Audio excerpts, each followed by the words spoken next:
All right, well, good morning.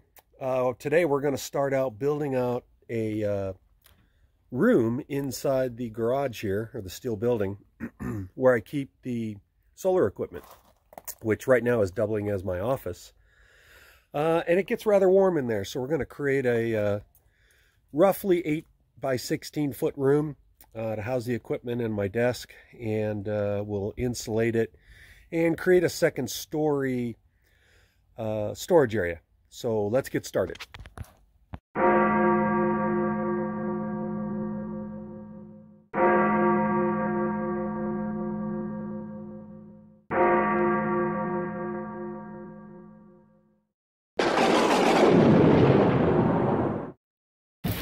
Okay, so here we go. Let's see what we got in this guy. So, as I said before, Metabo HPT. This is the Hitachi rebranded A5 series framing nailer. So I chose this one. This was the biggest, baddest ass one they had at Lowe's. And the idea is it'll take up to 3-inch nail. I believe, actually 3¼ inch nail. So here we go. Oh wow, new goggles. Just what we need. We got a parts kit. Oh, that's the rafter hook. It looks like. Yep. Rafter hook attachment. Limited warranty. So we said it has a 5-year warranty. Instruction and safety manual. Who reads that crap? You know? I don't know. All right. So what do we got here? We have pretty good packaging.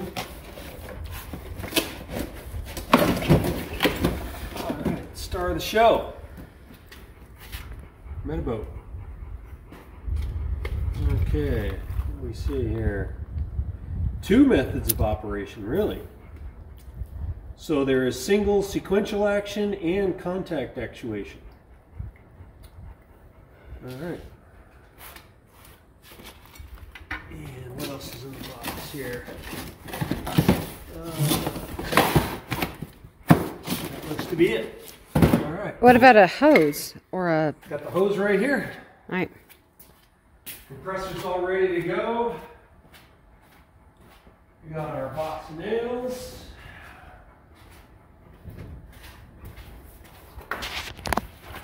Metabo branded. What size are these?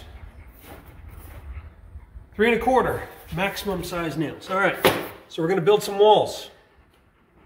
All right, kill it.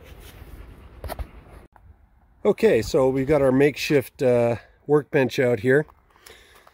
Basically, I got some collapsible sawhorses that I purchased off of Amazon, and then it's actually a piece out of the bunkhouse, out of the trailer, that used to be one of the beds for the kids when they were younger, that I'm using as my makeshift workbench for my miter saw. So we'll commence to measuring and cutting some studs, get that wall going.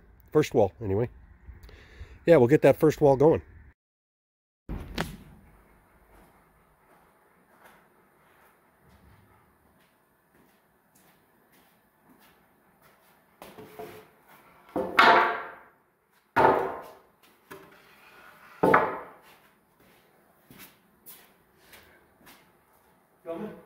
Mm-mm. What? I'm filming. Huh? Filming?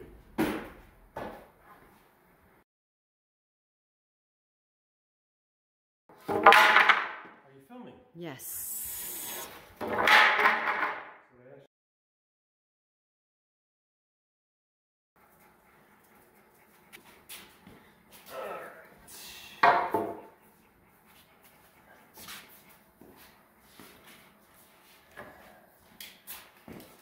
Inch on center, looks good.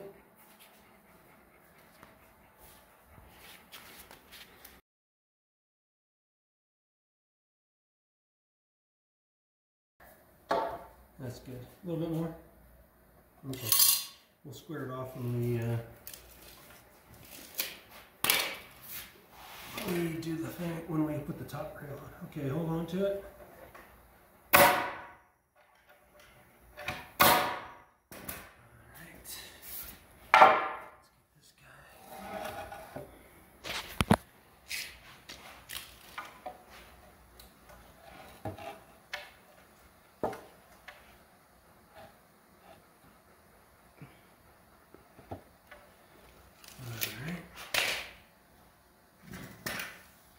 You want to check square? No.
Okay, so I'm not quite sure what happened to the footage putting up the wall and got the ceiling up here and starting to do the sheeting. We ended up using 1/4" OSB here to sheet the outside, but there was probably a lot of cursing and throwing of hammers and whatnot. But anyway, we got the walls up and squared. And it looks like, as you can see here in the picture, we got the top cap up, as well as the second story rim joists and floor joists, or ceiling joists, depending on your perspective. So yeah, we've got and I used 3/4" decking on the top, as we're going to be using it for storage, so there could be some weight up there. So we 24" center joists up top, and now we're doing like I said, the 1/4" sheeting on the outside of the room for racking and extra strength, and obviously to keep it closed up. So onward and upward, right?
Okay, so here is command and control in the newly finished, well, semi-finished equipment room. So we've got my desk, temporary as it is, here in the equipment room. We've drywalled everything, got a light up here inside the equipment room. And as you can see, we still have everything here. I've got my server rack now. Of course, it's always been the battery rack, but now I've incorporated the servers back in and added a little more conduit. We got this really cool portable air conditioner. We piped it into the wall, and I wrapped it in insulation to help, you know, because it puts off a lot of heat, help keep the heat going to the outside. But it keeps this room pretty cool. I don't have it on right now, but it does a really good job at keeping things cool inside here. Now that we've got the room all sealed in, and I can shut the door, it keeps the dust down. You can see probably from the top of my server here. Holy cow, it's covered in dust. So anyway, batteries have been doing awesome. So I've got my little monitor in here. Look at this guy. Get him in here. Let's see if I can hold that up. Come on, zoom in there. Focus. There we go. So you can see 20 millivolts of difference. Now, granted, they're only at 26.6 at the moment. And before, it was this second guy here that was getting a little bit out of whack, but he's actually been doing great lately. So I readjusted things from the way they were originally. You can see Bailey there on the ground. And we moved the rack east-west here inside the equipment room as we built it out. It gives us a little more room. Get my jacket out of the way here. So we can see we still have all the wiring, still a little bit of a mess here. I'm planning on building a stand once we get everything going. And I'm actually thinking about buying another set of batteries to incorporate with here. But I'm thinking about building a rack so I can reclaim this guy and use him in the garage for other storage. If you're familiar with David Paz's video, I might do something like what he did, except I'm going to keep these guys side by side. Basically, the way I have them wired is each pair here is a battery. And each one, like I said before, goes to its own fuse and its own disconnect. I've got a temperature sensor module here. I actually monitor the room for temperature, humidity, light. You can see the green light going on there. It's actually uploading to the cloud on what's going on here. So just to recap, everything is pretty much the same. I've got the same bus bars. We've got battery monitor here. We're at 70.6 currently. What time is it here? Arizona time on the 22nd. It's a little before 9 o'clock, so we're doing pretty good. We're only pulling about 360 watts. It's the weekend, so not a lot going on. The stars of the show, though, here are my charge controller. So we added a new charge controller, and I wired him in same way. And we added another set of breakers here for this guy. So coming in, here's the two arrays. We've got 60 amps feeding in the charge controllers from the array, and then 80 amps going out to the batteries. Now, I had this off earlier. I wish I would have taken some shots. But I redid the cabling a little bit.